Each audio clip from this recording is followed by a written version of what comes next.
Hello and welcome to day one of Ceremony of Miracles brought to you by the IMY Project. My name is Rachel Slawson. I am Miss Utah USA and that's my little buddy Sky. I'm so grateful that you're here. I'm grateful that you chose to show up for you with so much power. That's something to celebrate. So thank you for your courage. Thank you for the vulnerability that it takes to even join a challenge like this. I understand that there are probably a lot of you that are coming from very different places right now. Some of you have had a panic attack in the last 24 hours. Some of you are dealing with chronic anxiety.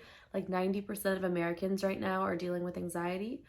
Some of you maybe have been feeling depressed the last couple days, and maybe there are even some of you that are thinking, well, maybe I don't want to be here anymore. Maybe I don't want to be alive.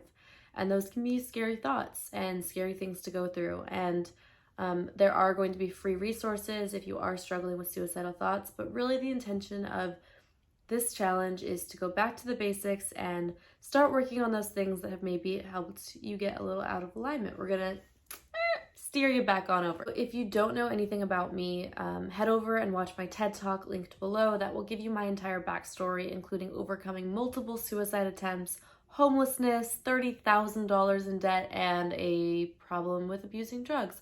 I was never addicted, but it was a really bad coping skill. So I've definitely been there. Like, despite, doing pageants and winning Miss Utah and competing at Miss USA and having achieved a lot of success in the last year, I know what it's like to have nothing, and I know what it's like to lose everything. And I also know what it's like to really hate yourself. I dealt with really bad self-esteem for many years. I cried myself to sleep for years, not wanting to be alive. And I understand what it feels like very intimately to think that life might not get better. And because of that, I also know the roadmap back. So the crazy thing about self-care is that the first things that usually start to get neglected are the biggest basics. So like water, sleep, things that you kind of think are just part of being alive are actually sometimes the first things we just throw out the window when we don't feel like it or when we don't feel good. So for today's challenge, we're going back to the basics. We are stripping this down to the very basic things that you need to be alive. We're going to focus on pouring life into your world today. The journey to feel better when you feel really, really bad can feel like you're climbing out of a black hole, which means it's impossible because black holes are like big gravitational forces that just suck you in. If that's where you feel you are right now and you're like, I'm stuck here, I just want you to know it's gonna be okay. I'm popping into your little reality to say, hey, I've been in that black hole and there is a way out. So the way that we start is by attuning to our basic needs. Oftentimes, our basic needs, the things that sound super basic, are the first thing that fly out the window when we don't feel good or when there's trauma or big life changes. And so no matter where you are right now, whether you're anxious, depressed, all the way to suicidal, or even just like want to have a little bit of a better relationship with yourself, the way that we rebuild trust is by keeping our promises to ourselves, and especially with our most basic needs like shelter, water, food.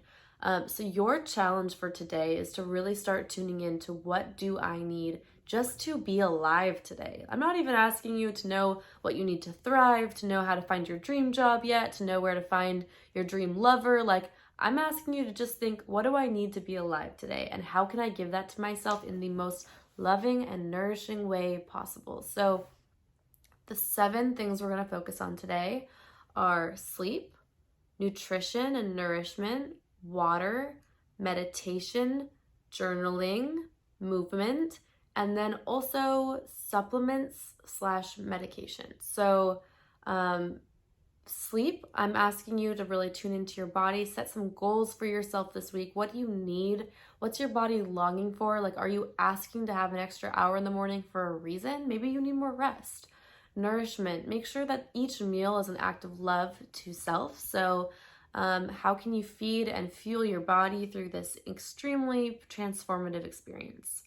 Water, making sure that you're drinking enough is really important. So head back over and grab that bottle out and aim for a gallon. Go big. And if that seems like a stretch to you and you didn't have water yesterday, then start with a glass, but like, let's amp it up a little bit. Maybe the gallon challenge is for you.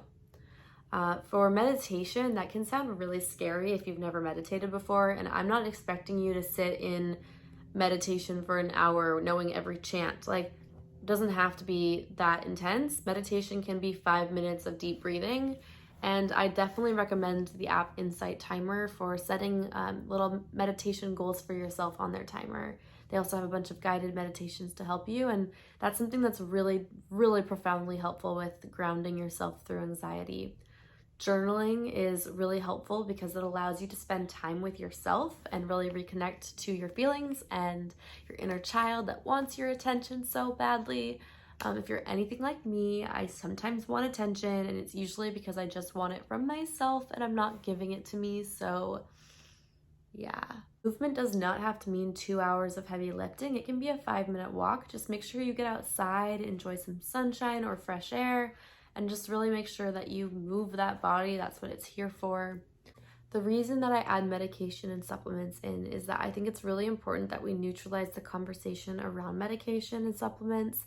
They're not that different from each other. Some just come from health food stores, some come from doctors, but these are all really chemicals that are designed to help balance and support your nervous system. So I personally take medication, and I notice a difference when I'm not good about taking it.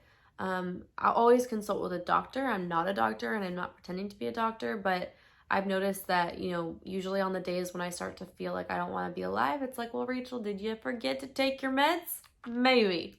So just, getting vitamin B, vitamin D, all the supplements that that your body might be lacking. This is all very personal, but just tune into that and see what you need. She's so cute.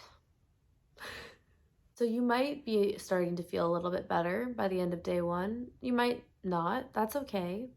It's okay if you feel like crap this entire week, You're going to notice a huge difference by just paying attention to the needs that you've been neglecting and really tuning into that. So make sure that you hit your 7 goals.